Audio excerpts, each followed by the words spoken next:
Pakinggan po ulit natin itong mga koda ng DDS na to and then bigyan po natin ng reaksyon. Bali, mukhang masama po yung loob niya dahil dalawang programa ng SMNI ang nasuspinde and mukhang masasama pa po ang loob niya dahil dun sa ibabahagi ko sa inyo. Mamaya-maya lamang po, no? Eto na po. So, sinuspindi ngayon, 'di ba, ng MTRCV ang dalawang shows doon sa SMNI at isa sa nasuspindi, 'di ba, yung gikan sa masa para sa masa segment, no, na naandon si former President Rodrigo Duterte. Grabe, no? Nagtutugma-tugma lahat eh. Sobrang tugmang-tugma talaga. And alam naman natin, nagsimula iyan, 'di ba? Nung challenge ni former President Rodrigo Duterte ang Kongreso na i-open book ang pondo ng taong bayan na ginagastos nila at mag-lifestyle check, which is good. 'Di ba? Sa totoo lang, okay 'yun. Walang mali doon. 'Di ba? Kasi in the first place, pera ng taong bayan ang ginagasta nila. So, 'di ba, walang mali, no, sa sinasabi ni former President Rodrigo Duterte na open book and lifestyle check sa lahat ng mga kongresista. And wala pong mali dyan. And yung statement ni former President Rodrigo Duterte na ang Kongreso ang pinakakorap na institusyon, so be it. Now, kung hindi, prove it. Diba? Ganun lang yung kasimple. Sa lahat ng mga kongresistang nasaktan, sa lahat ng mga kongresistang ang oo ay mag-react at sobrang ang drama-drama nyo, respond it properly. Diba? Mag-respond kayo ng maayos. Huwag yung ipapasara nyo ang SMNI, isususpend nyo, diba, ang mga TV shows at programa, kunwari violation, kunwari ganito, diba? Huwag na kayong magpakaalasanta dyan. Diba, na ang akala talaga nila, sila ang tama, ang SMNI ang mali, ang SMNI ang may violation, ang SMNI, at kung ano-ano pang mga binabato nila sa SMNI. Kung ipapasara nyo ang SMNI, pasara nyo. Diba? Pero ang tanong, mapapatahimik mo ba? Mapapatahimik nyo ba ang mga tao? Mapapatahimik nyo ba, no, ang mga sumusuporta, 'di ba? At kumbaga naniniwala sa kapasidad, no, ni VP Inday Sara. Mapapatahimik nyo ba ang taong bayan sa mga pinaggagawa nyong kabulastugan? Kung mapapatahimik nyo. Kasi sa totoo lang, sige, ipa-close nyo yung SMNI, i-ban nyo yung mga TV shows, no, sa loob ng SMNI. Pero hindi nyo na maaalis sa isipan ng taong bayan. Diba, na kayo, ang mga pondo nyo saan napupunta?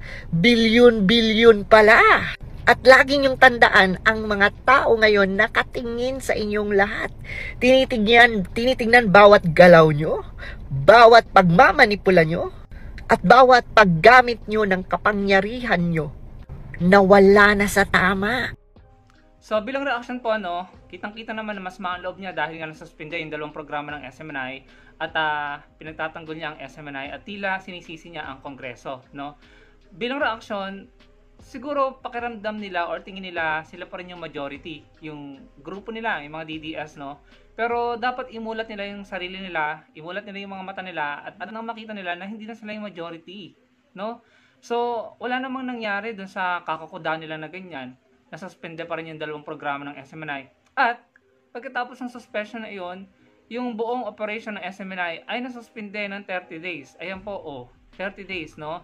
And kapag, sa palagay ko lang palagay ko lang, kapag hindi tumigil yung mga DDS na yan, mukhang yung pinapanukala ni Senator Risa, yan, yung investigation kay Pastor Quiboloy, ay magaganap na at maaari pong, alam nyo, yung worst na pwedeng mangyari, no, kay Pastor Quiboloy ay maaari po siyang ma-detain. Yun po yung nakikita ko dyan. So sa palagay ko, dapat itong mga DDS na to ay magpakumbaba. Because in the first place, sila naman yung sumuporta kay BBM at saka kay Speaker Martin Romualdez at sa majority ng mga congressman at mga senator, no? Diba sila yung nagpanalo, part sila ng pagkapanalo ng mga iyon? Bakit ngayon kuda sila ng kuda ng ganyan na tila ino-oppose nila ang mga desisyon at mga nangyayari ngayon sa bansa natin? Sila yung may pinakamalaking part, no, na ginawa para manalo ang mga nanalo. Tapos ganyan sila ngayon.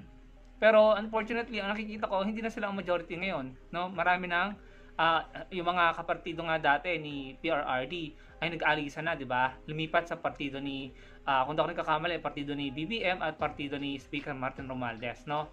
So, walang nangyari yung kakuda nilang ganyan. As a matter of fact, nasuspend pa ng 30 days ang operation ng SMNI. Ayan po, no?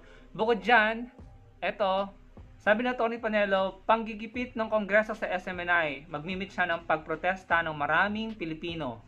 Yan, sabi na Tony Panelo. Yan, tanong, nasaan yung mga napoprotesta?